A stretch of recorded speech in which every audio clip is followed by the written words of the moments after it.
Welcome back to another episode of the Meet Kevin Report. We are live with episode number 77 already, and it is April 9th, Easter. Happy Easter, everyone, to those of you who celebrate Easter. And if you don't celebrate Easter, well, then happy Sunday and happy whatever it is that you may be celebrating. We've got a lot to talk about, as usual. It seems like I say that every day. Maybe I don't even need to say we have a lot to talk about because there's always a lot to talk about.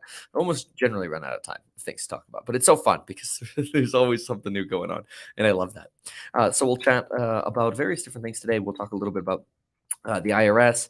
We'll talk a little bit about what the economist thinks about the stock market. We'll also look at sort of the decisions the Fed is facing. We will, let's see here, look at, there we go. We'll look at what Tesla, yeah, I think I already mentioned what Tesla's up to, what China's doing, and how that is a little different from what we talked about yesterday, or is it?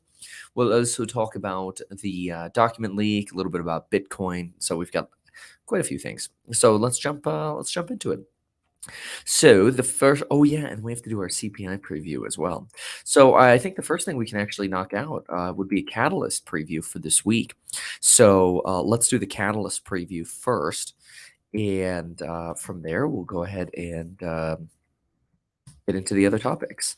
So stand by. Let me make sure I have them. I have them ready. Ready to go? Everything is ready? Okay. All right, folks, this is a big week. We've got April 12th coming up, which is a CPI week. That's potentially more important than jobs data week, which is wild to say, but potentially is more important than jobs data week. In addition to that, we're going to talk about how the Federal Reserve likes to make decisions, how they kind of messed up potentially last time. We'll talk about Nick T's latest argument on the Federal Reserve. We'll also talk about the economists' take on what's happening with the stock market. So a lot of things. Again, Catalyst, then Fed, then we'll talk about the stock market and potential movements coming up this week. So the first and by far biggest catalyst this week is going to be CPI. But not only are we going to get the consumer prices, we're going to get some earnings reports. And a few of them will actually help us. Well, actually, really just one of them will help us potentially right before CPI. And in my opinion, that's CarMax. CarMax reports at 6:50 a.m., scheduled to at least, on the 11th. That's in 2 days. That's Tuesday morning. So we're going to be getting a CarMax report. And the estimate, they're looking for about 22 cents. But why CarMax? Well, one of the reasons I like CarMax is because obviously they're a used car dealer. And one of the things that we're seeing is we're seeing used car wholesale prices rise. But used car prices aren't necessarily coming up with how much those wholesale prices are rising. So what that means is if input costs are up, but consumer prices are staying limited, margin is getting squeezed, right? So we would expect, if we think inflation is going to come in softer, we would expect that potentially CarMax wouldn't be seeing that much of an average price increase per vehicle, and their margin, there is sort of the difference between what they're paying and what they're able to sell cars for, might show some shrinking pressure. Now, whether or not the stock moves up or down has everything to do with the expectations that analysts have set for CarMax, which is really beyond the scope of this video. But more importantly, I think we can look at CarMax as sort of a little CPI preview, because used and new cars make up somewhere between 5 to 6% of CPI and PCE, depending on which one you're looking at. Obviously, this week we're going to be looking at CPI. That's sort of the most popular one. And in my opinion, we're going to want to pay really close attention to CarMax as a leading indicator in terms of what we're going to be seeing on in that car or on that car side. So that could be a little bit of a trading heads up for us. So I'd definitely be paying attention to CarMax. Again, that is on the 11th. Then on the 12th, we'll get CPI, followed by more consumer data, unfortunately, after the CPI release. For example, on April 13th, we'll be getting Delta Airlines. We'll see, are airlines still able to raise prices? That's a big question. There's obviously a lot of demand for travel, hospitality, leisure, but the question is, can airlines continue to raise prices? We know there's still massive supply shortages in the aerospace sector, so the cost of doing business is rising. We also know that lower wage workers are earning more money. So a lot of the input costs for airlines are going up. But if they can't raise prices anymore, because as United and Southwest have mentioned, they're ready to embark on a price war if they need to. In other words, they are ready to lower prices to compete with their competitors if they need to. And their goal is to operate more efficiently. Well, we'll see. Are they able to raise prices? Are they able to operate much more efficiently? And how are those consumers doing with spending? So that'll be on the 13th. We'll get our first look at Delta Airlines. It's actually probably one of my favorites. Probably United holds a candle to them, but we'll see. Okay, then American Airlines is the most indebted, so something to keep in mind as well. Alaska, by the way, least indebted, I believe, out of all of the airlines. Anyway, then on Friday, on the 14th, we'll be getting J.P. Morgan, Citi, Wells Fargo, and BlackRock all in the AM. That is going to be a busy AM. That's all between about 5:55 a.m. and about 6:50 a.m. Eastern time. So the banking sector will be huge because we're actually going to get a glimpse at how much our credit standards actually tightening. Everybody keeps talking about how the banking crisis is going to lead credit standards to tighten. And maybe some credit standards have already been tightening over the last 6 months as we sort of walk into a recessionary environment. But Nat West was telling us last week that credit conditions aren't really tightening anymore than the path they were already on during the credit crunch. Now, or during the last 6 months, I should say. Now, there are some indicators. We looked at these yesterday where we saw borrowing sort of fall during the couple weeks of the credit crisis or the banking crisis, and then a big spike right afterwards. And now people are wondering, okay, so is the credit crisis normalizing? Like, did we have a quick little pause and then a rebound? And is NatWest right that there really is no additional tightening? Or was that just people quickly withdrawing their credit lines down and potentially a credit crisis and a credit crunch is still ahead of us? Well, those banking catalysts will give us a massive amount of insight on Friday. But again, that comes after CPI. So the favorite data that we want to look for, CPI, obviously is going to be coming out on the 12th. Now, the 12th is a very big day because we have branded a complete coupon code around it. So make sure you check out those links down below for all the programs and perspectives on building your wealth, whether it's investing in real estate, whether it's investing in stocks, building your income as an entrepreneur, an employee. You want to learn about LLCs, liability. You want to learn about how to best own real estate, the best deals to get, how to build your wealth with real estate, how to actually go zero to millionaire. Everything, whether it's stocks, businesses, making YouTube videos, being an agent, there's a program for you. Check them out, linked down below. While I am a licensed financial advisor, those videos are non-personalized financial advice. They are a pathway that you could take very much inspiration from, which I'm very excited to share with everyone. So then CPI. So CPI also comes out on the 12th, which is the day of the expiration of the coupon code, and prices will be going up.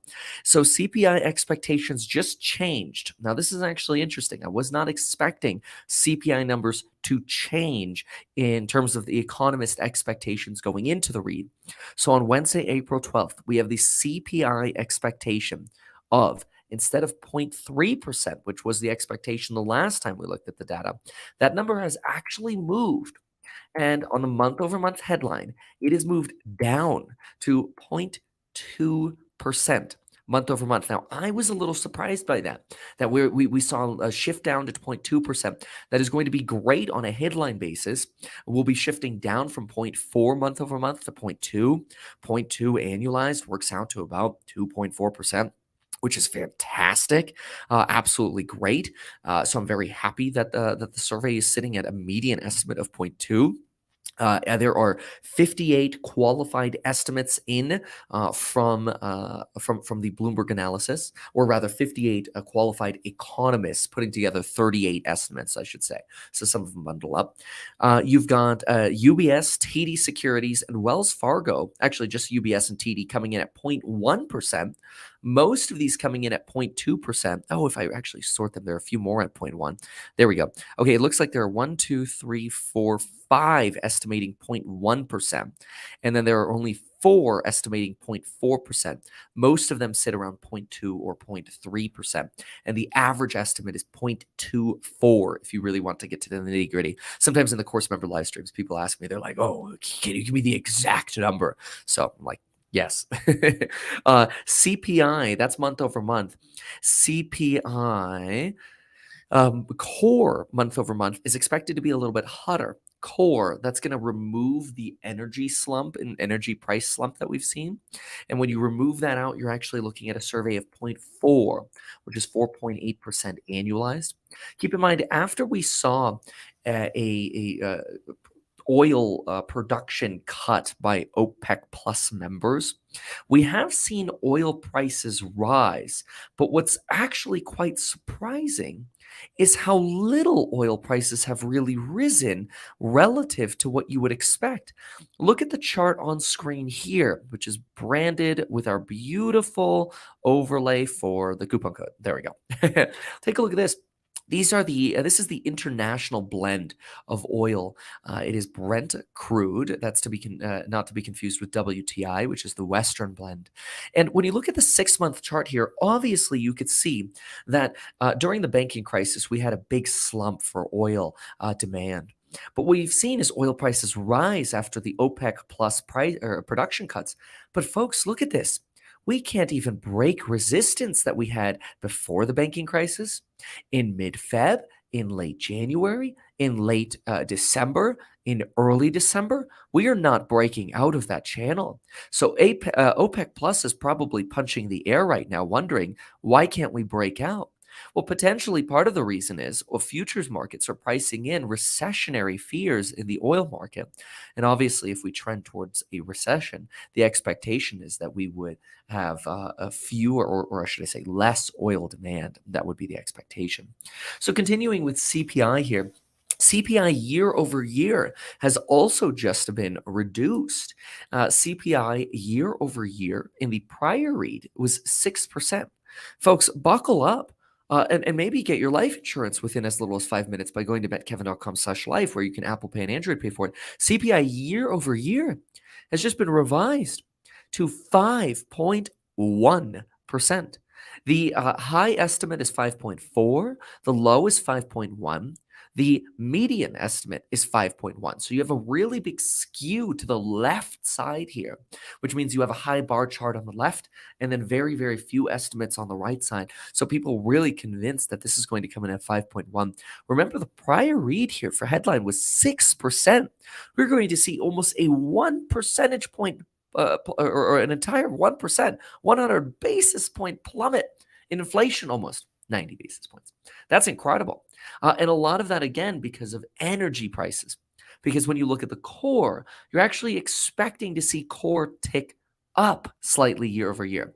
You're going to move from a prior expectation or a prior read of 5.5 to about 5.6. So what is that going to signal? Well, it's going to mean we're going to have to look at the granular data. How are those core services doing? And those core services are going to be what we're really going to pay attention to. Now, we want to talk about what the Federal Reserve and Nick T are up to as well, and how this could affect the stock market. But before we do that, I quickly just want to look at and read off some of the core services we're really going to be paying attention to. And I think they'll be critical. And remember, the catalysts from CarMax, from Delta, and from the banks in terms of what, and even what they say in the earnings call, are really going to help shape an understanding around this CPI report. So I really think that's going to be important and a basis for what the Federal Reserve is expected to talk about in May. Now, remember, the May Fed meeting is going to be based off this CPI report. That's really important because the next May meeting occurs on May 2nd and 3rd. Too early to get another CPI report. So whether we get that 25 BP hike or not is going to be dependent on these catalysts, likely this week. Keep in mind that right now, the futures market is pricing in a 65.5% chance of a 25 basis point hike in May. We are also pricing in a 64.7% chance of a pause in June. Now, we're going to be looking specifically when it comes to CPI at obviously category number one. Are we continuing to see goods disinflation? Very important. Number two, have we started to see any rent deflation yet? That is rent of shelter, lodging away from home, hotels, rent of your primary residence via owner's equivalent rents. Last read was 0.7%. That's 8.4% annualized. It's a high. We want to see that come down. But the other thing that we'd like to see down are obviously airfares, transportation services, We'd also like to see other services like haircuts, phone services, legal services, postage services, education services, photography services, pet services. We'd like to see all of these normalize. Now, pet is one of the largest sectors that still seems to have lingering pricing power, or that is the lingering ability to raise prices in the face of higher costs. Pets and pet supplies are really still passing on those prices. So that could come up in CPI as well. Now, we expect that to wane as household formations for pets are flat, at least according to Petco's earnings call. Household formations are flat at the start of the year for more people basically having pets, and that could be an indication that that pricing power may wane for pet stores. But so far, if you're looking at companies like Chewy, it does look like these companies still have pricing power. The question now is, how long will that stay and last? Now, the question is, what does this mean potentially for the stock market and the Federal Reserve? Well, Nick T put together a pretty detailed report on how much panic there was at the Federal Reserve during the banking crisis. Usually, the Federal Reserve decides how much to raise interest rates weeks before the actual Fed meeting. However, in this last crisis, the Federal Reserve decided just 2 days before the March 22nd Fed FOMC meeting whether or not to raise rates, which they did by 25 basis points. And the reason they waited so long is they waited for Swiss authorities to help solve the Credit Suisse disaster. Now, if anybody's ever watched the Bourne series, which is my favorite series ever, I just watched the first half of it with Jack, my 7-year-old, yesterday. We got to the car chase in Paris. But anyway, think about how exclusive Swiss banks are and how important Swiss banks are to the banking system. The reason I bring up Bourne Identity is because, of course, Jason Bourne has to collect his resources from a Swiss bank in Zurich. And so this banking crisis was a huge blow to the Swiss banking system. But the Fed actually heavily leaned on what was going to happen with the UBS bailout, basically buyout, along with the government bailout, the Swiss National Bank basically guaranteeing the next $9 billion. And actually, I think UBS was willing to take up to $9 billion of losses, and the Swiss National Bank was willing to take the next 15 billion in losses to orchestrate that deal because there's not enough time to underwrite the entire book of business for Credit Suisse. Anyway, long and short of it, the Fed was looking at that deal to decide whether to pause. And they were seriously considering pausing because of the banking crisis in March. Now, that was a risk because even Bullard, who generally suggests we need to get to a higher rate as soon as possible, suggested that if we paused, we would have potentially signaled fear. And usually, the formal statement for the Federal Reserve is actually drafted up to a week before. That is, the decision could be made as much as 2 weeks before. The statement is drafted a week before. But Powell didn't want to rewrite the statement, so waited until literally the last minute to decide to go with a 25 basis point hike. The Economist had a great piece yesterday talking about how the banking turmoil has potentially been ignored by the stock market. And I think the stock market cares actually more about what we're going to get in numbers this week. And I want to talk to you about good news is bad news versus bad news is bad news, because The Economist talks about it as well. The Economist cites that investors have dumped stocks when banks have failed before. They go into history and say, look, go back to Continental Illinois. That was a bank that failed in 1984. The Fed had to rescue it, and the Dow dropped 6.5% because a bank in Illinois failed. Stocks slid 10% when Lehman Brothers crashed in 2008. It's obviously substantially more after that. And in September of 2029, between September of 1929 and July 1932 during the Great Depression, banking failures led stocks to fall 89%. So a banking crisis is a massive deal when it comes to the stock market, especially now with deposits fleeing to money market funds. But what's actually remarkable is our stock market's kind of like, whatever. What did our stock market do? The S&P 500 returned 4% during the banking crisis. European stocks were up 3% during the banking crisis. The NASDAQ was up 7% during the banking crisis, led by companies like Microsoft and Apple. Retail trading flows have been elevated since 2021.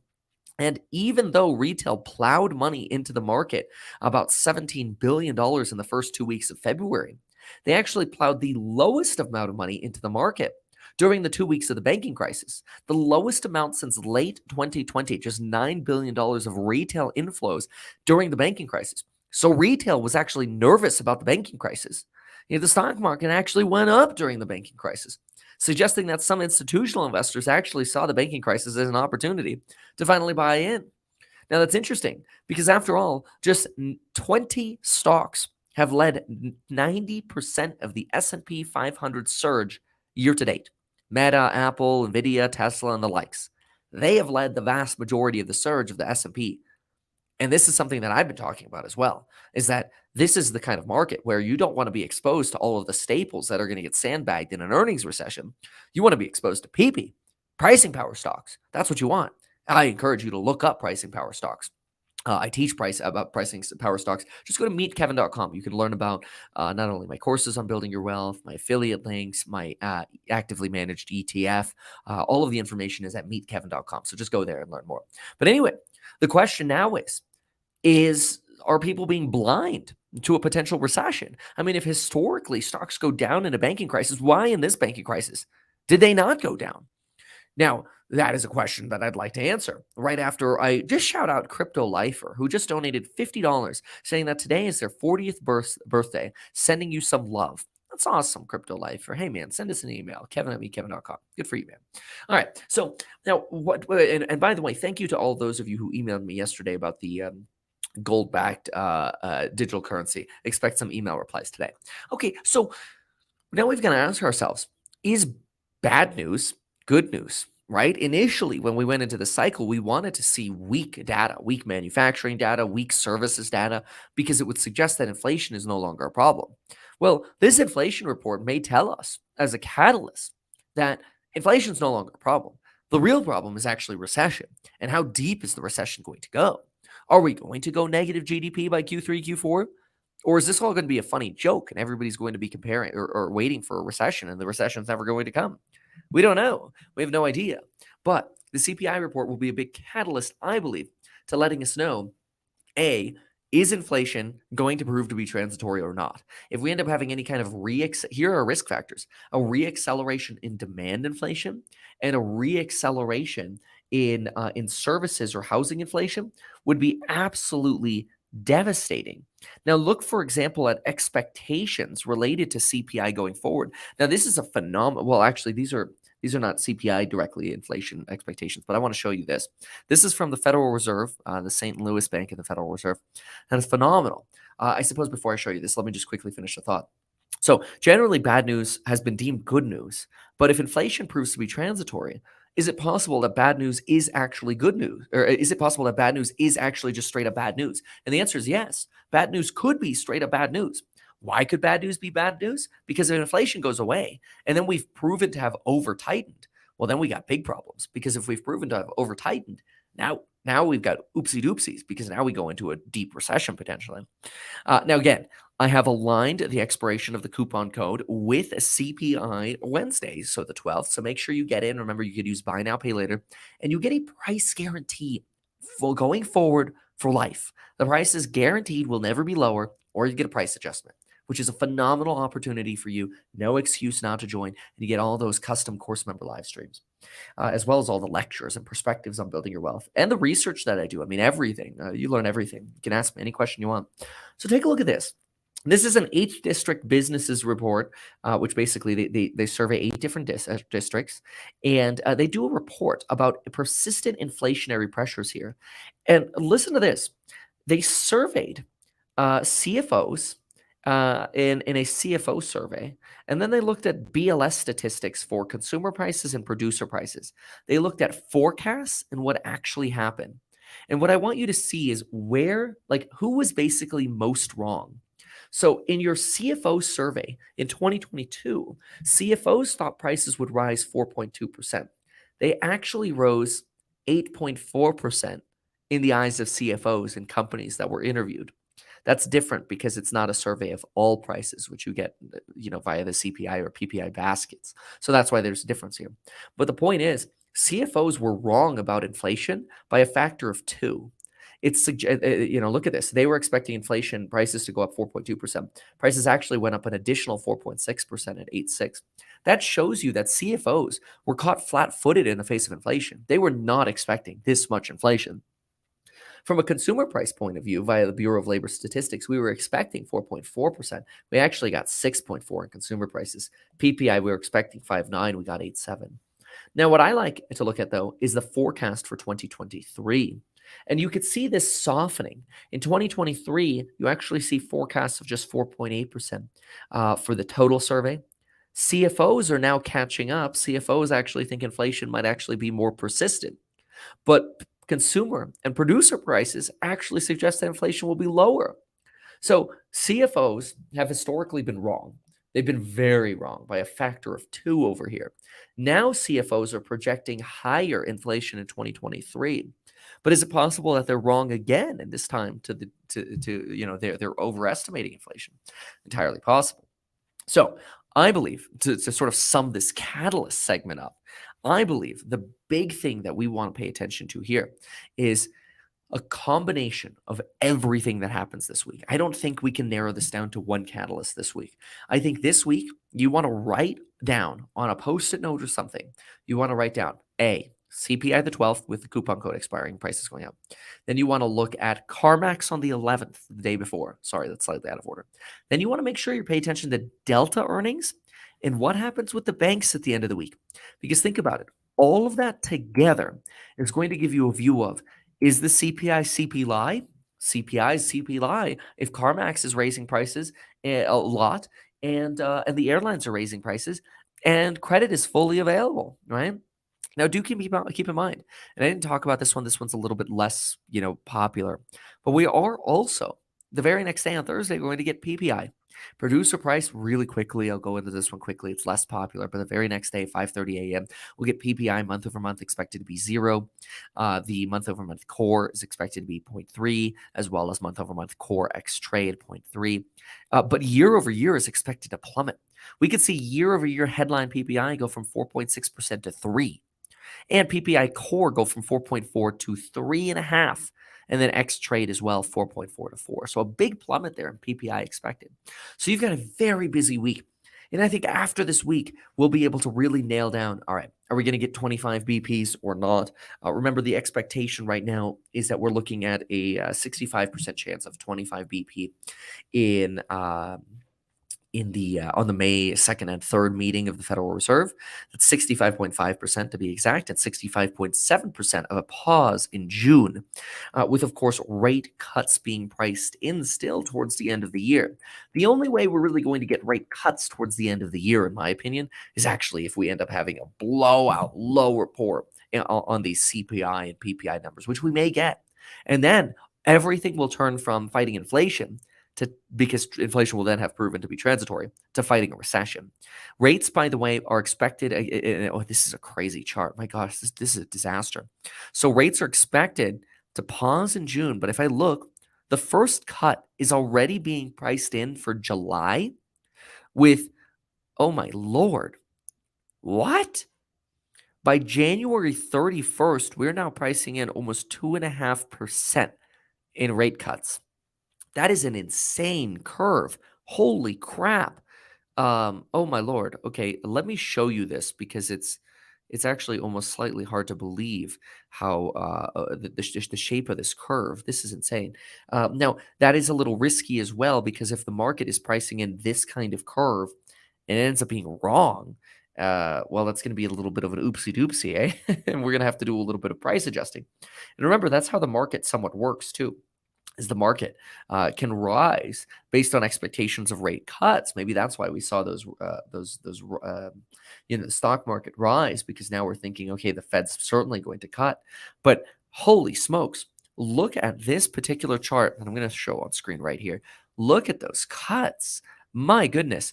Now, the way to read this is basically you look at right here is your peak, right here is your pause, here is your first cut. So this is about 5.25%, 5 to 5.25% right here would be the range. And then you get your first cut over here, another cut, Many cuts. Look at this. Huge cuts coming towards the end of the year, followed by some smaller cuts over here. I mean, the cut over here looks like a 1.5% basis point cut. I mean, let's draw that really quick. You're going from about negative 1.25 here to about negative 2.5. That's a 125 basis point cut that is being priced in for December, followed by and that's just that bar difference right there. The cumulative would be somewhere around a 2.5 to almost 3% cut by it'd be about like 2.2.5, 2.75, 2.5 to 2.75 base priced in by the end of January. That'd be around my birthday time. Oh my gosh. Wow. So if we don't get those cuts, I think the market might be a little sad. In fact, that's exactly what TD or TS Lombard mentioned. They said if the Fed does not start cutting, we're going to have a big oopsie doopsie because the market's going to go, oh, damn it. The Fed is over tightening and they're not even realizing it. Holy hell. Please get your life insurance in as little as 5 minutes going to metkevin.com/life. Yes, you have the debt ceiling crisis looming as well, but that, my friend, is for another segment. Thank you very much for watching this segment. It was very detailed and hopefully very insightful. All right. Very well. Good job, everyone. That was fun. All right. Now we need to talk about. Oh boy, that's quite detailed. Oh. All right. Let's do a quick segment on China. All right. Stand by. China. Hold on. I think I still have some coffee over here. I visited. I don't know if I want to post this video, but I might. Let me know what you think in the comments. But what I'm thinking is, so what was it? 2 days ago. 2 days ago, I flew from where we are taking a little spring break with the kids, and we're skiing, which is really cool. We're big fans of and super happy that real estate has brought us to the position where we are, where we can do that. And that's why I encourage real estate so much for everybody on the channel. But I took Jack and we quickly flew from where we're at the resort over to Colorado. And we looked at 2 different cities. We flew between the 2 different cities and then flew back. And we're exploring Colorado. And I'll tell you, Colorado's beautiful. I mean, I've been to Colorado 4 or 5 times now just in the last 3 months. And boy, Colorado just impresses me every time. With the exception of some parts of downtown, you get a little bit more problematic. Literally right next to the governor's mansion, you have a massive homeless problem, which is unfortunate. And I wish some of these city officials would actually do something, and the governors would do stuff about it. But it's so sad. I just read a story the other day that a woman who was at a homeless facility bought an axe and killed the homeless counselor with an axe. And then the judge sentenced the individual who killed her to a mental health evaluation. And I'm like, you don't think that would have been a good, like, phase 1 for homelessness? Like, maybe working on mental health in our country? That was actually one of the big things I campaigned on when I ran for governor. But it's sad. But anyway, yeah, Colorado's awesome. So there you go. Deep says it. Ban axes. What's in upstate New York? Like Buffalo area, sure is. I mean, maybe I'll have to come visit. I'd be down to visit upstate New York. I've never been to upstate New York. Unless Niagara Falls counts. I don't think it does. All right. Let's talk China. All right. Stand by for China. All right, here we go. So yesterday I explained how China, via their statements and the acts of Xi Jinping, their premier, now re-elected, and other officials, have been basically embracing capitalism in the face of losing their manufacturing clout as companies like Apple start fleeing to Vietnam and India, COVID-0 policies, a real estate bubble, and subsequent collapse, and saber rattling really left China looking like a hostile place for business. And in recent months, the Chinese Communist leadership has made it clear they've tasted capitalism and they want more. In fact, Apple's Tim Cook just met with Xi Jinping, and Elon Musk just announced a new Megapack facility in Shanghai, which expanding in Shanghai and China is actually something that I've been encouraging since about April of 2022. And the reason I've been encouraging it is because I know that China has tasted capitalism and they want more of it. They're like, please give me more, give me more. I got to have more capitalism. So I thought, gosh, that would be a fantastic and easy place for you to build more factories, Tesla, especially since places like Berlin, Germany is substantially more difficult to build, or California. Now, this comes as, obviously China brags about how successful Tesla is in China with their original Tesla Shanghai facility. Really, Tesla is like an advertisement for how great doing business is in China. Well, I thought cooler heads would prevail this time around, and much like last August, Nancy Pelosi visited Taiwan in August, and then China conducted incredible military drills and potentially at one point launched missiles over Taiwan and completely encircled Taiwan with basically military exercises. And I thought this time around, maybe cooler heads would prevail and we wouldn't see those sorts of drills again. And so yesterday morning, when we spoke about my thoughts on China, I said, I think, China's going to be a little bit more chill this time around. Look, they're not conducting any exercises in the face of the president of Taiwan meeting Kevin McCarthy in California. Well, I was wrong. Almost within hours of my video on China, I was able to pitch a 69% off CPI coupon code for the programs on Building Your Wealth, link down below, which you can now use buy now, pay later for. But then also, we got this chart here, which shows that China is once again encircling Taiwan with military exercises being conducted across the median line of the Taiwan Strait. And you have military fleets surrounding Taiwan. Military exercises are scheduled for April 8th to April 10th. These exercises will be conducted over these days. And Taiwan has reported that there are 71 People's Liberation Army aircraft, 9 warships, all of them crossing the median line in the Taiwan Straits. And these units are conducting simulated strikes on designated targets that they're establishing in the territorial waters of Taiwan, right outside of Taiwan. Now they're a little closer or a little further away than those territorial water lines. You can kind of see that. See that blue outline, the territorial waters? The last time China conducted drills, they were much closer to Taiwan and much more, dare I say, disrespectful in terms of where they were launching missiles. Now, none of this is, of course, respectful, but the last time was very severe and got a lot of press attention. However, we have some facts here. According to Bloomberg, the drills this time seem to be different. They seem to be, quote, substantially smaller in scale and don't include the imposition of any exclusive zones in airspace or waters. Now, remember, China potentially flew missiles over Taiwan in August. That is not what we are seeing now. And so, while initially I said, crap, I'm wrong. I said China's not conducting drills. This is great. They're enjoying capitalism and they're trying to be a little bit more reasonable. Instead of saber rattling so loudly, scaring people away, they're going to be more relaxed this time around. Well, then initially I thought, crap, I'm wrong. Here come the drills just hours after I posted my video.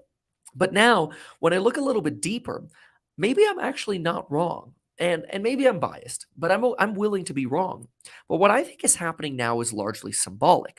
See, I think China, and this is my opinion, China has the belief that if you poke China, we will punch the air to make sure you know we're awake. Think about that.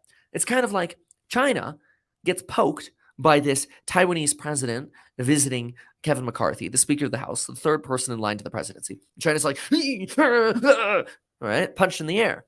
And they're doing that because they want to make the world to know, don't mess with China. Now, that's actually very different from the embarrassment of America right now in the Middle East, which is not the fault of our troops in the Middle East. It's the fault of our administration. And I would say this no matter which administration it is, left or right. Y'all know that I do my best to be in the middle.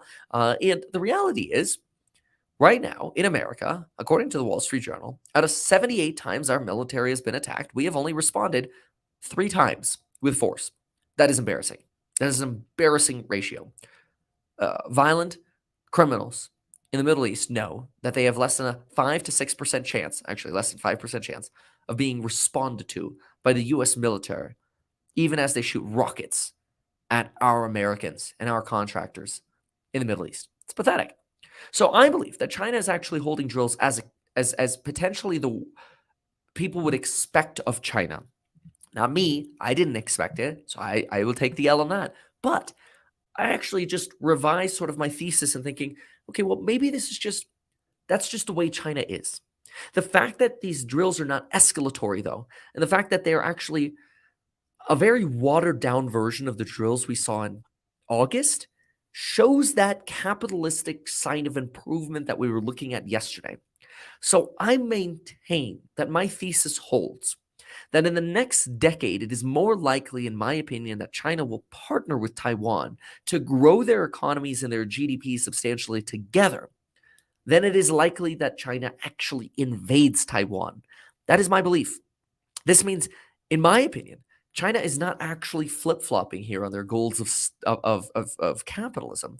They're just staying true to their nature.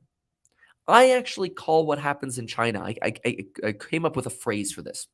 I call what China is doing socialism with opportunistic capitalism. It's kind of like everything is built on central planning and socialism, but they throw the salt and pepper of capitalism on top. And as a result, they have to maintain their impression in the worldwide, sort of in the world theater that, hey, don't mess with China. How dare you, question our territorial integrity? China owns Taiwan, and Taiwan belongs to us, right? That appears to be what China is trying to say.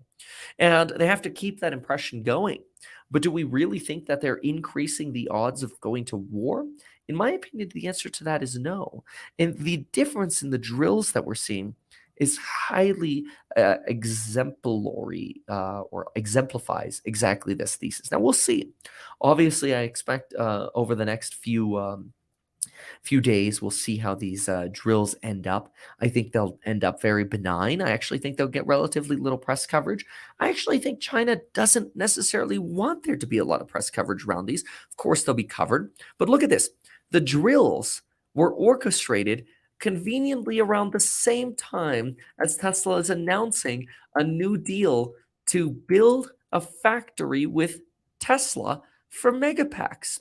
And I think that actually reiterates my thesis because look at that. They timed the drill for when they could announce a big capitalistic announcement. Take a look at this. When you go to the front page of Bloomberg, not only are you going to see on screen my 69% off coupon code for the programs on building your wealth, you can now use buy now, pay later for. But look at this. What do you have on the front page of Bloomberg? The very first article, Tesla to build new Shanghai factory. Tesla tripled Austin workforce. A lot of Tesla information here. U.S. consumer prices. Where do we have China here? Where's China? I see no China. I see nothing about the China war yet. I mean, I would expect to see something on the front page. Let's do a find. China. Look at this. Look at this on the front page of Bloomberg. Airbus to build new China jet factory as Apple pulls back. Tesla to build new factory in China. Apple at heart of U.S. selective decoupling. Reality check. How influential is China right now? Look at this. There's nothing. There's nothing on the front page of Bloomberg about the military exercises. Now, in my opinion, that is actually exactly what China wants. For anyone paying attention, they are conducting military exercises. But for everybody else, what do they care about? Not this. In fact, look at this. Okay, watch this. This is incredible. You can't see anything. There we go. Okay. So watch this. This is the South China Morning Post. Look at this. This is Chinese propaganda. Okay. What do they have here? Macron trip hailed as success with the French president, right? These are your front page stories. Why the U.S. ideological struggle against China must not succeed. Okay, Chinese propaganda. So the most important stories to them are positive relations with France and still winning against their enemies, though, right? Let's see. Here we go. On here you have as sort of a byline, China's PLA simulates Taiwan strikes on day 2 of joint sharp sword drills. Fantastic. I'm actually surprised they're not pitching the Tesla deal as much here. I don't know. Maybe have they not woken up yet? See, they actually aren't on their propaganda site. They're not pitching it as much. That's very interesting. It shows you a little bit of the difference between Chinese propaganda and American propaganda. In China, they're like, look, we're meeting with world leaders and we're conducting exercises and the US won't succeed. But then you go to US media and what are we getting today? Nothing about the Kevin McCarthy meeting or the Nancy Pelosi drama we had last time. Instead, about how much people are actually building, like Airbus and Tesla, in China. It's very interesting. I mean, let's look at the Airbus piece for a moment. Airbus to build a new China jet factory as Apple pulls back. Airbus will double its production capacity in China of its top-selling jet in a bold bet on on future demand in one of the world's largest aviation markets. The European plane maker will add a second final assembly line for the A320 narrow bodies at an existing factory in China. And so they're adding a second assembly line. Got it. Okay, so they're expanding an existing factory. The move is a boost for Chinese manufacturing as other firms like Apple rethink production. Now, they've been regularly talking about going to Vietnam or India, but who knows? Tim Cook just met in China. Maybe they'll expand in both places. Who knows? Airbus, however, looked set to leave China without a new plane order during Macron's 3-day state visit, despite intensive talks over the past weekend with Chinese customers.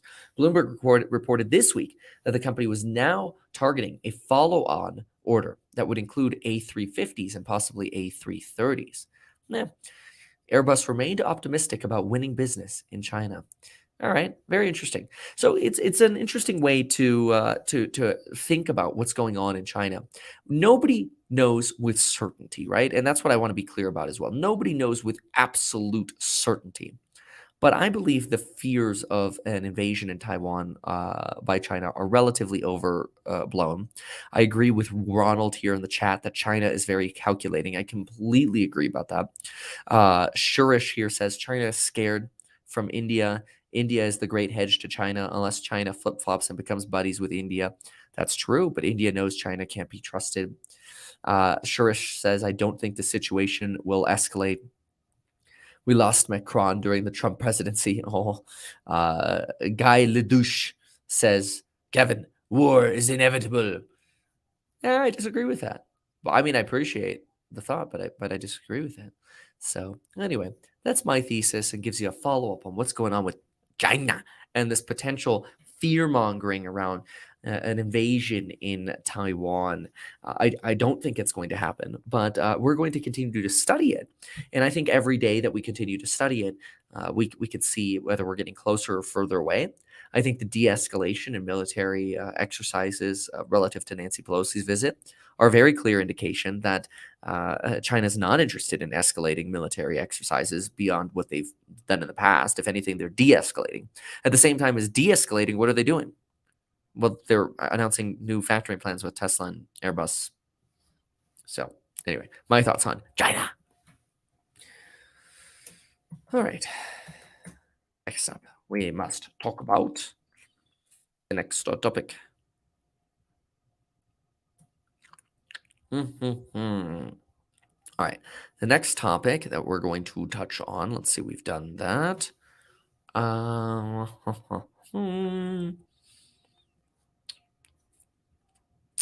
So I briefly want to talk about this topic. This is going to be very, very short. Okay.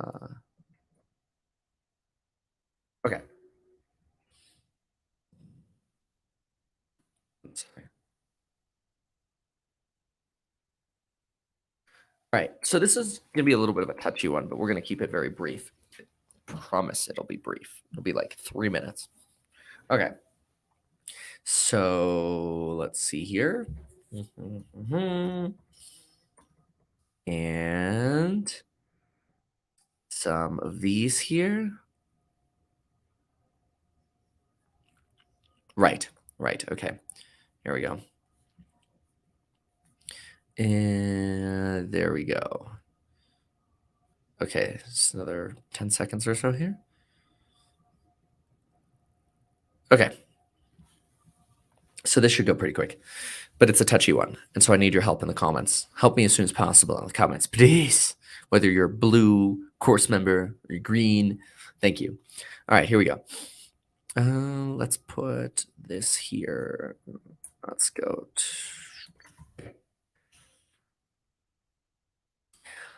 Folks, I need help as a parent understanding what to do with a 7-year-old who is now asking me why one of his favorite cast members of the show, Mr. Beast, on YouTube, has now transitioned to identifying as a female.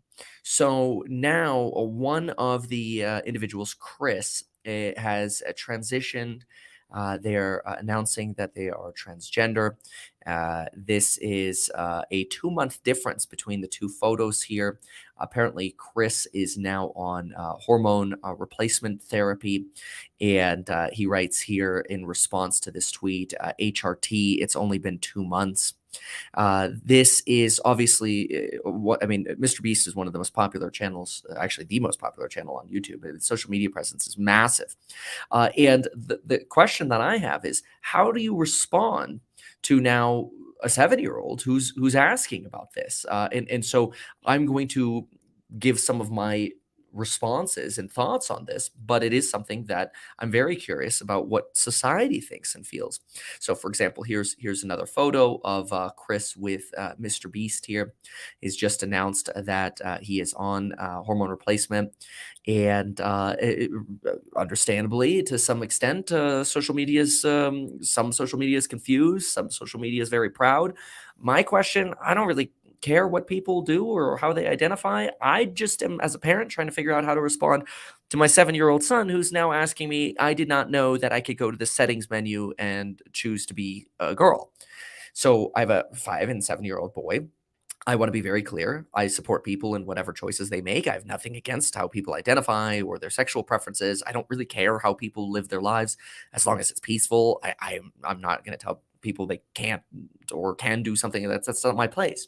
So I'm completely respectful of whatever somebody's decision is. There's nothing within me at all that is offended. I'm just, as a parent, trying to struggle through, what do you do? So I've tried to logic out some of the choices. So one response that you could make to a 7-year-old is you could say, yes, you can choose. But then the question is, well, when can I choose? And maybe the appropriate response is you could choose when you're 18 and you're an adult. But then now more and more children that are in like first and second grade are being exposed to people changing their genders earlier. And I'm like, this, they don't even know what sex is at 7 years old. They take like sex ed comes in fifth grade. What the hell am I supposed to tell a 7-year-old who's now watching Mr. Beast and seeing one of his favorite characters turn into a girl? I don't know what to do. I am totally lost as a parent. So on one hand, I think, okay, well, maybe you could say, yes, you can transition at 18, but even if you take that approach, now how do you say that? Like, oh, it's an option that unlocks when you're 18? What do you tell a child? How do you explain to a child now you're a girl? And then they respond and go, but wait a minute, I thought you're a boy if you have a dingaling, and you're a girl if you don't. And now the question is, uh, well, no, it's just how you identify. Okay, well, why then can't I identify sooner, right? 7-year-olds are very curious. Well, if it's not a physical change that needs to be made, then and I only need to say I'm a girl. Oh, I want to be a girl now. I don't know what to tell a 7-year-old.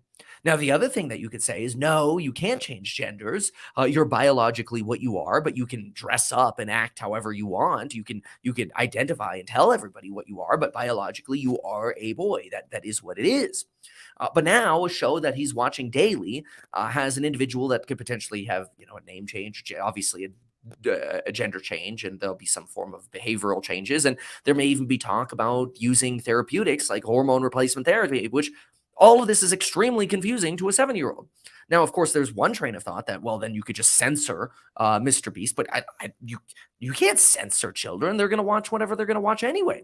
So you can't censor it. There are going to be people in before he's 18 who transition around him. I just wouldn't expect that in first grade. I'd have to start trying to explain that people can choose to transition. So really, I have no problem with that at all. I guess more of the issue that I see is now we're forcing this discussion to children who don't know anything about really even their own sexuality or body parts or what sex is or any of that. So I have no idea how to explain that to a 7-year-old. So the approach that I've taken is that, hey, that's something, you can decide generally when you're 18 and older, and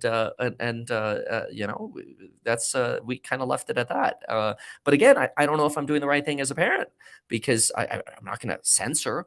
I have nothing. I'm not opposed to the decision that the individual made, that Chris made. The question now, though, is, yeah, of course, censorship never works. We know that. That's why, like I said, that's I would never censor. But I know that some people are, right. That's why I bring it up on social media. Some people are saying that's it. I now have to block Mr. Beast, right? I don't think that's the right answer at all. The question is, how do we share that with children? And that's not also necessarily the fault of it's actually not at all. It's not the fault of Mr. Beast or Chris because they make a decision. I mean, they are running a show that is essentially a children's show. So some people are making the argument that, hey, well, if you have a children's show, this is not the place for discussing that.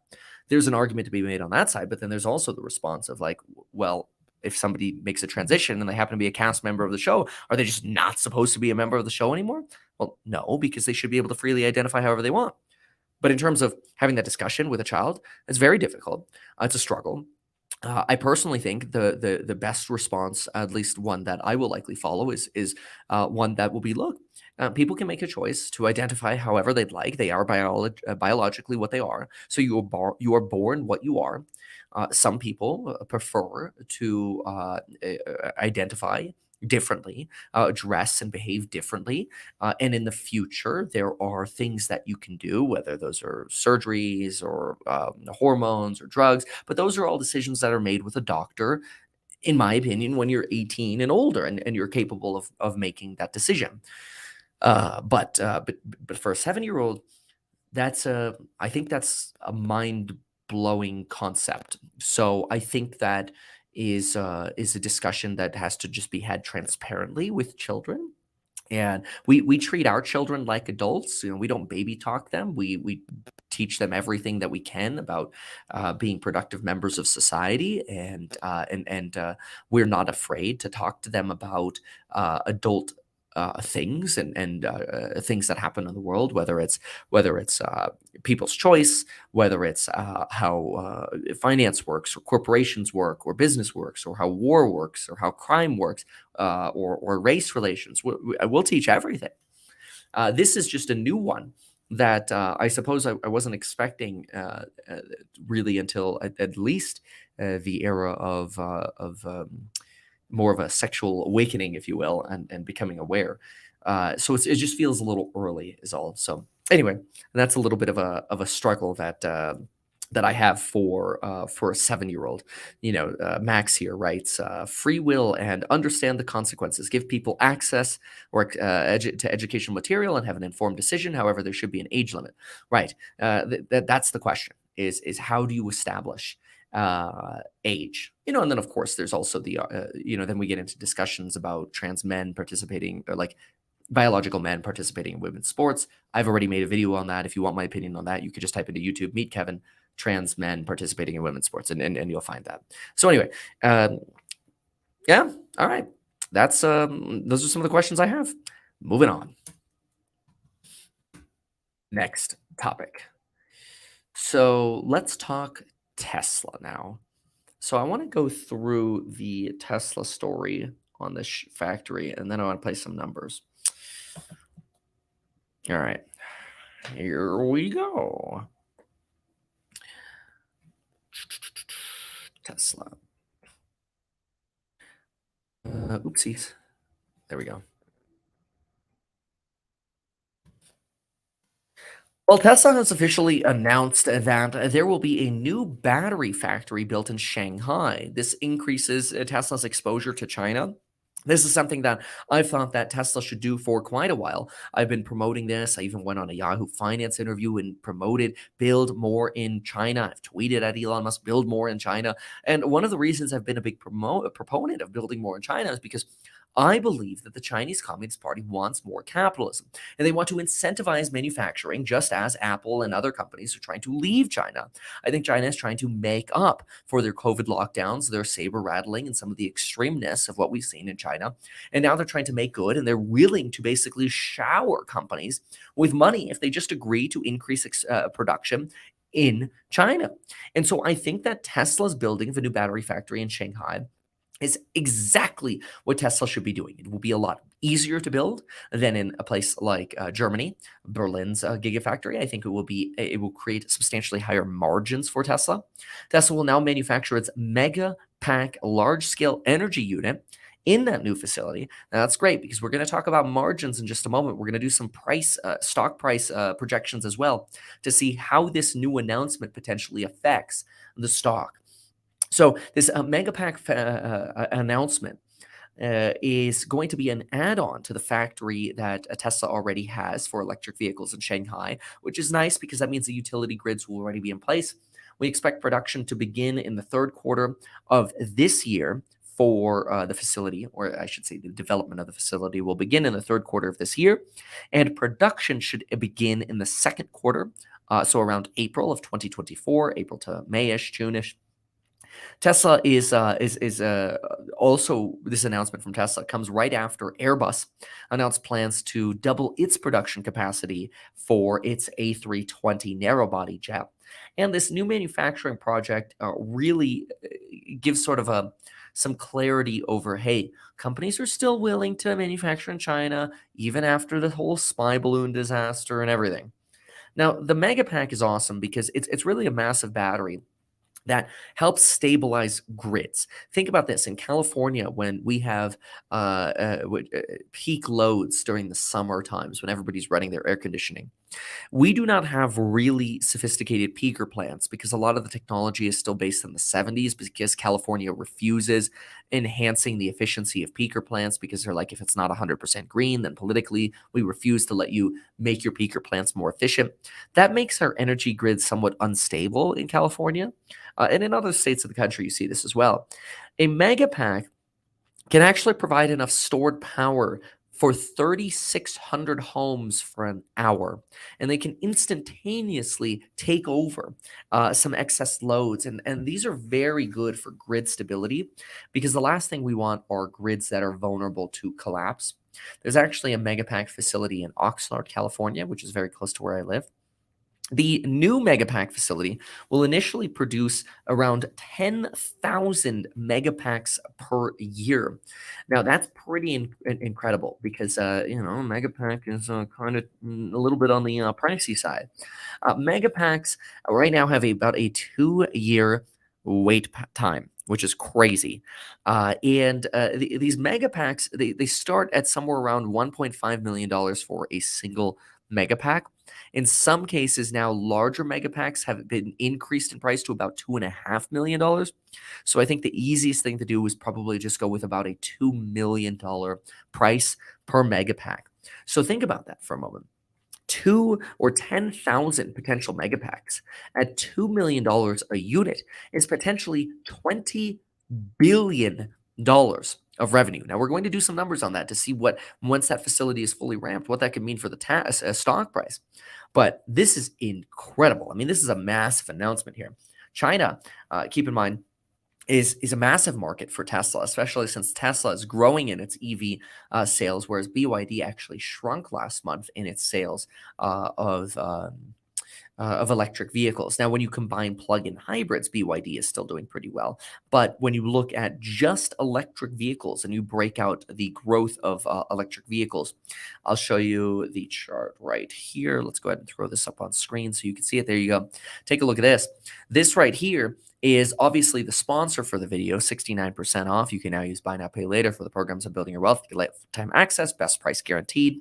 Learn everything I know about fundamental analysis, whether it's in real estate, business, LLCs, liability, insurances, real estate, building wealth in any way possible. Keep that in mind and get that best price by going to meetkevin.com. At meetkevin.com, you can also see my affiliate links and my actively managed ETF, as well as other information. So what do we have here?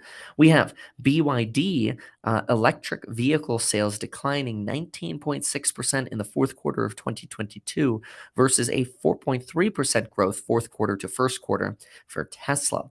This is brought to you on Twitter here by Berlin Energy. And the China EV Post, that is the source for this. I have not further verified this information, but it seems consistent with the sales of the companies. Now, what we have to also consider is, of course, how this numbers-wise fits in a spreadsheet. We're going to do that in just a moment. But keep this in mind. Tesla Shanghai produced almost 711,000 vehicles last year. That is a massive amount of cars. We expect that to roll up to about 1 million vehicles per year. So China is a very, very important market for Elon Musk.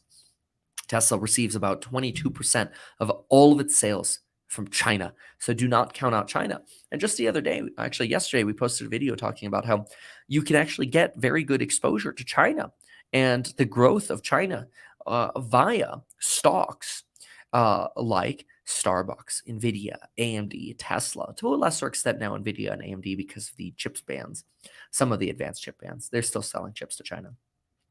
Okay, now let's go ahead and look at a spreadsheet and try to understand what $20 billion could actually look like.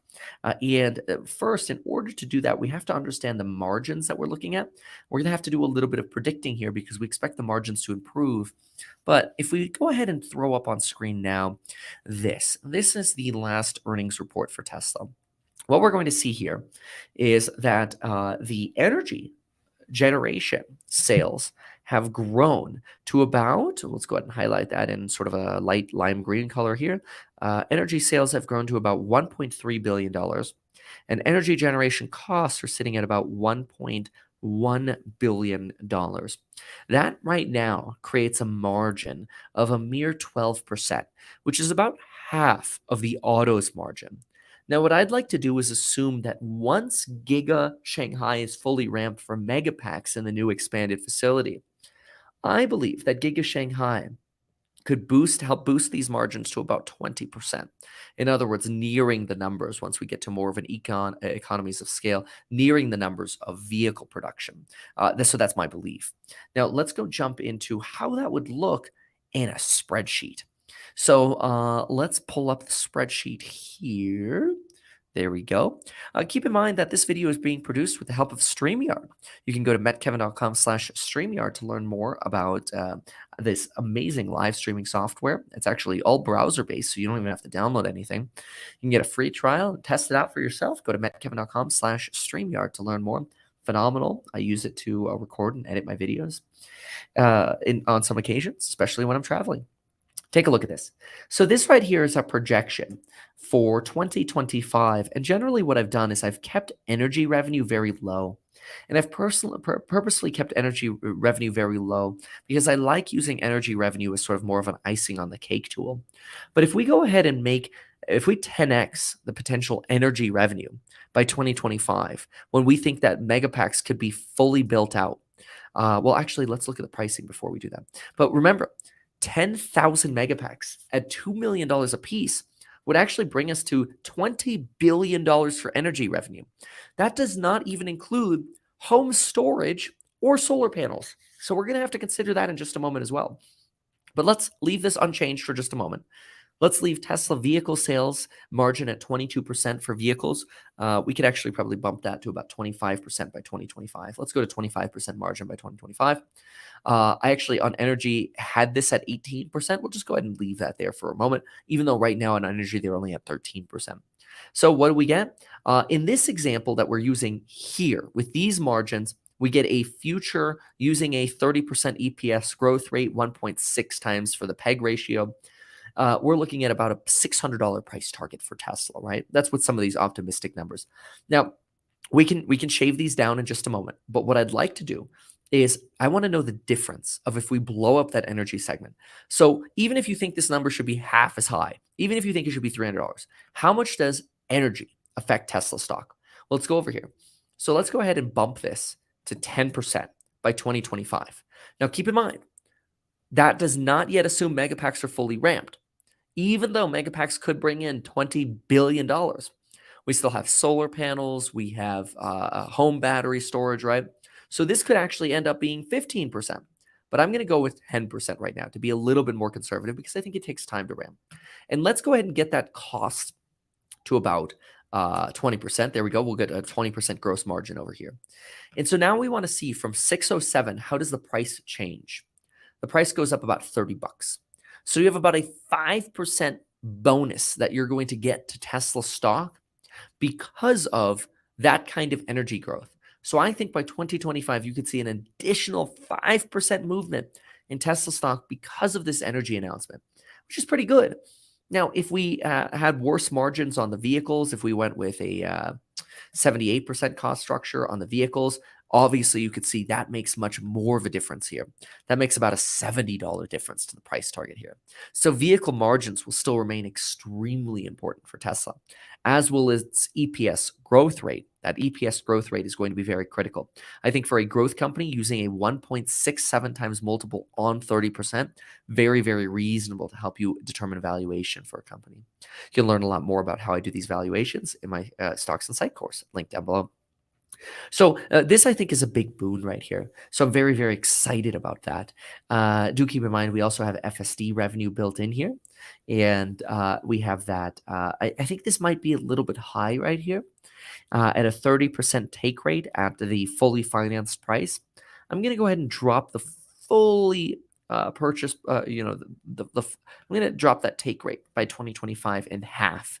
And now this is really going to hit margin because FSD is almost 100% margin. So this is going to drop your price another about 60 bucks over here. So you can see really the big movers here.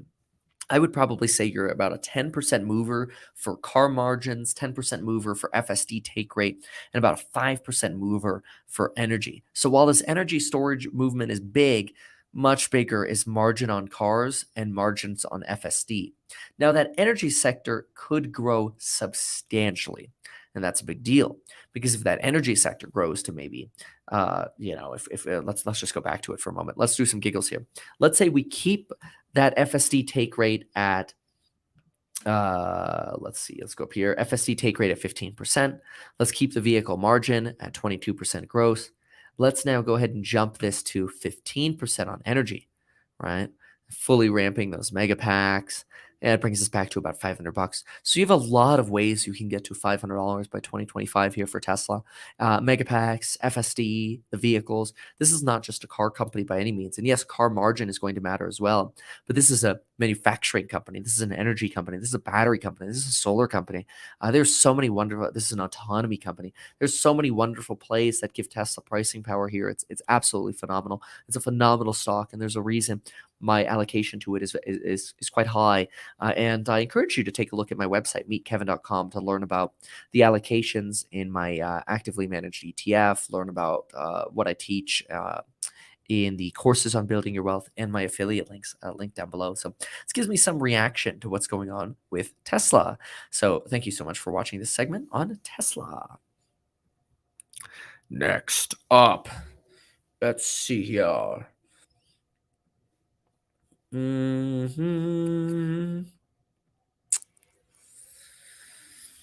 Okay. All right. So I want to just give a little short talk on the military league. Hold on.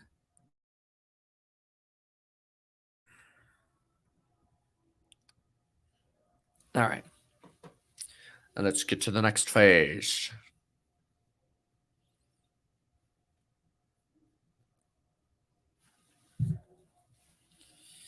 All right, here we go.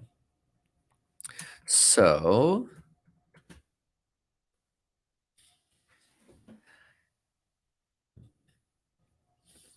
now in this segment, I'd like to talk about the document leak, the military document leaks that looked like they were leaked by somebody taking potentially 100 pages of classified document material from late February to early March, potentially folding it up and hiding it in their pocket or something, removing it from a classified area, being able to take photos of it on top of a hunting magazine, and then leak them on a meme Discord channel, which then ended up trickling over to other sources of social media, specifically Twitter.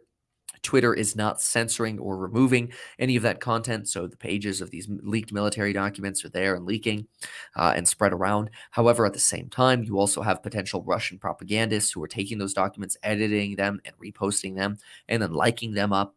So you have a lot of confusion in terms of, were these documents real? The United States government appears to believe that they are real, though there is a lot of confusion on social media. Some on social media say these are fake documents. Even Ukraine is suggesting that these documents are fake. Ukraine is saying, nah, the United States doesn't spy on us. South Korea says, nah, the United States doesn't spy on us. Don't worry. These leaks are fake. This is all fake news. Nothing to worry about here. We're good. But when you actually look at U.S. military intelligence and their reactions to this, what you can actually find is that the documents show some pretty extensive information. They specifically show us how much the American government understands about Russian central planning around their military. This is very different from what the United States understands about Ukraine's military planning.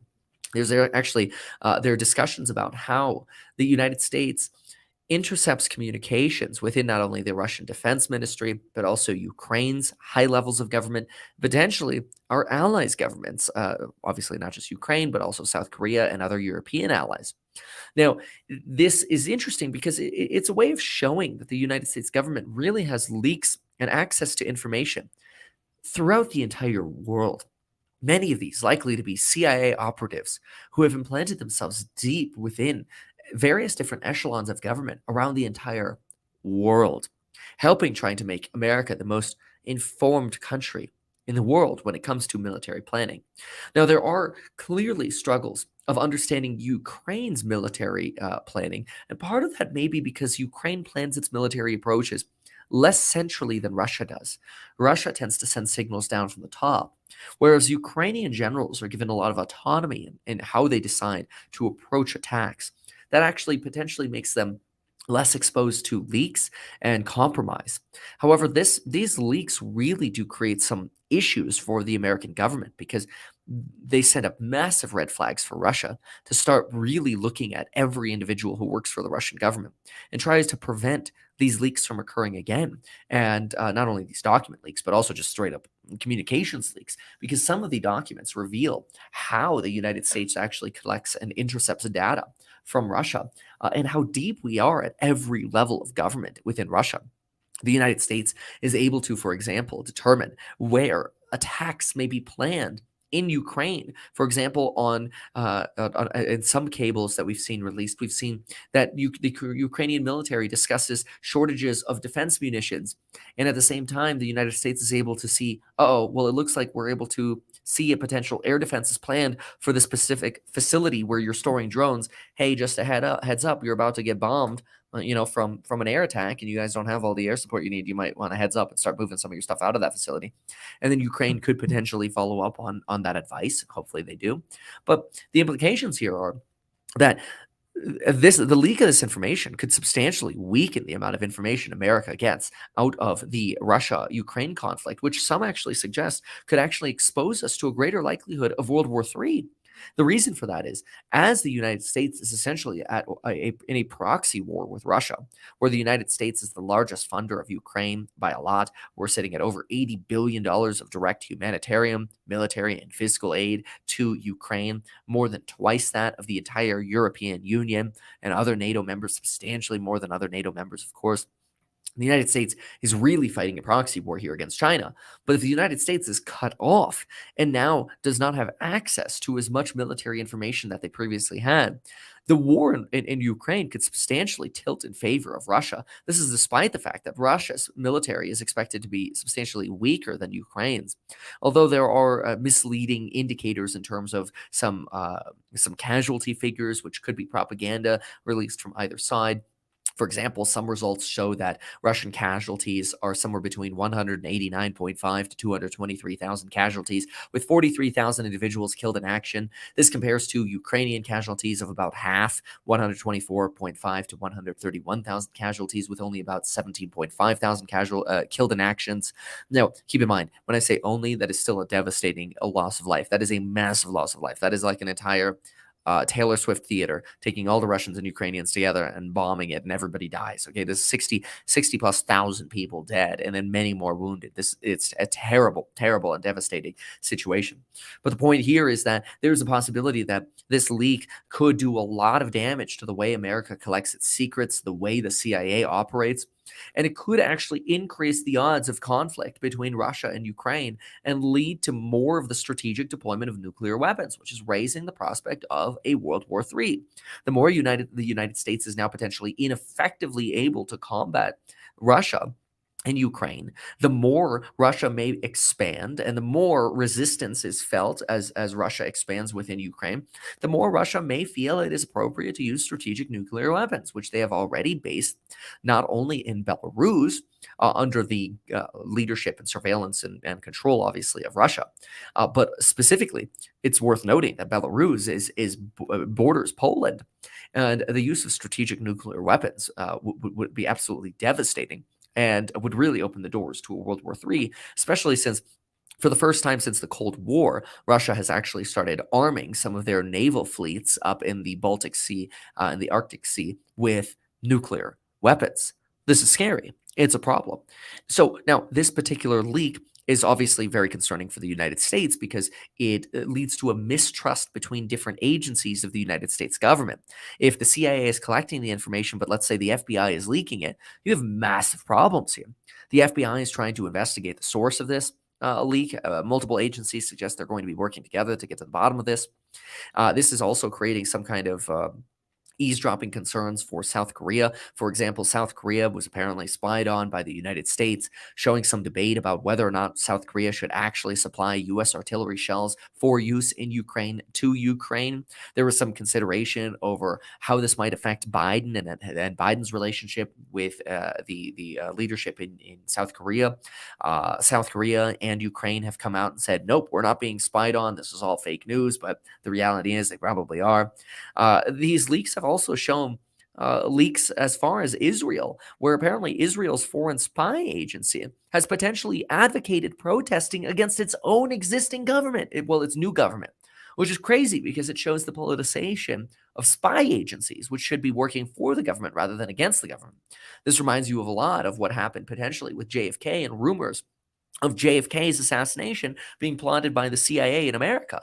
Because think about it. If the foreign spy agency is trying to overthrow the government of Israel, the new government of Israel, is it possible that's exactly what happened as well with JFK? Oof, kind of weird to think about. Now, that's conspiratorial and it's very tinfoil hatty. But yikes. I mean, some of these leaks are showing some pretty incredible information. These leaks show that British, American, French, and Latvian special operations are currently in Ukraine. That's actually a big surprise because none of those governments have said they have military operations in Ukraine. So literally, Britain is in Ukraine. America has troops in Ukraine. The French have troops in Ukraine. Latvia has troops in Ukraine. And all of them said, we don't have troops in Ukraine. Yet now we do. Maybe they're just there to train, but we have troops.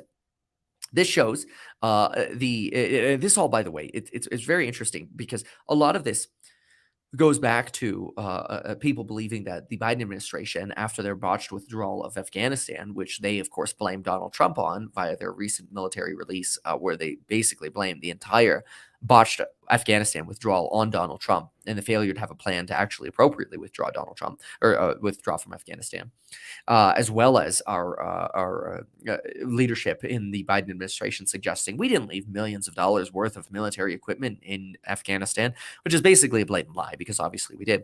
But a lot of this is very sensitive now for the Biden administration. This is something for them to deal with because a lot of folks say the reason Russia invaded Ukraine is potentially because of the weakness of the Biden administration in their withdrawal from Afghanistan and how little they actually respond to threats.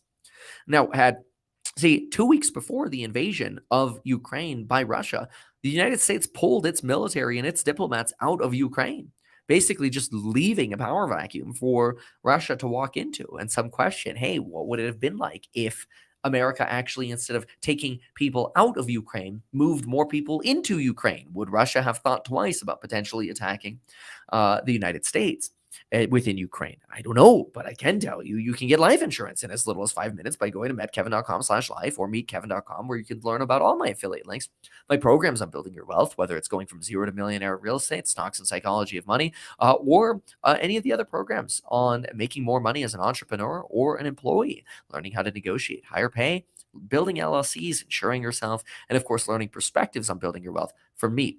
Now, I am a licensed financial advisor, but this video is not personalized financial advice for you. But do check out those programs linked down below, which will give you some incredible perspective I don't believe you can find anywhere else. We have a coupon code expiring on the 12th. And that is on CPI day. So stay tuned for that expiration. Prices will be going up and you get a price match guarantee going forward. So overall, we have about 100 documents, and these documents reveal training and preparations for details for not only NATO training, but American training. They show exactly where tanks might be delivered. They show supply chain routes for artillery, tanks. They show prices per tank, information about where the equipment will be coming from, where it'll be stored. This could potentially give Russia an opportunity to intercept this equipment. This is a huge leak on United States war plans and how they collect documents. Again, this was leaked in a political meme slash Minecraft Discord server, apparently, and it's now circulating around on Twitter. Russia, of course, immediately got to work adjusting some of these images to promote their own propaganda. And there's a lot of debate that these documents are fake, that they're not real. But you have to look at this and say, ultimately, this is a little bit of a problem. We have we don't like to see leaks like this because it does potentially change the balance of power in Ukraine, and it does increase the likelihood of World War III. So I know that generally I'm a big fan of the freedom of information. Fan of generally, providing information to the world and insight to the world. And I'm a fan of no censorship. But there are things that can increase the risk of war and conflict that can sort of status us with our relationship with our allies. And this is risky business. This is a very, very risky leak, and the ramifications of this will take probably months to actually determine what ultimately will actually come of this. So we'll see. It's going to be quite fascinating to pay attention to, and I will just keep praying that we don't have any kind of escalation in this conflict. Though I expect the cards of this leak are just beginning, and as some officials have said, this, folks, is just the tip of the iceberg. So, there we go. With that said, it is time to take my little children skiing. So, I hope you have enjoyed this Meet Kevin Report, episode 77. Thank you.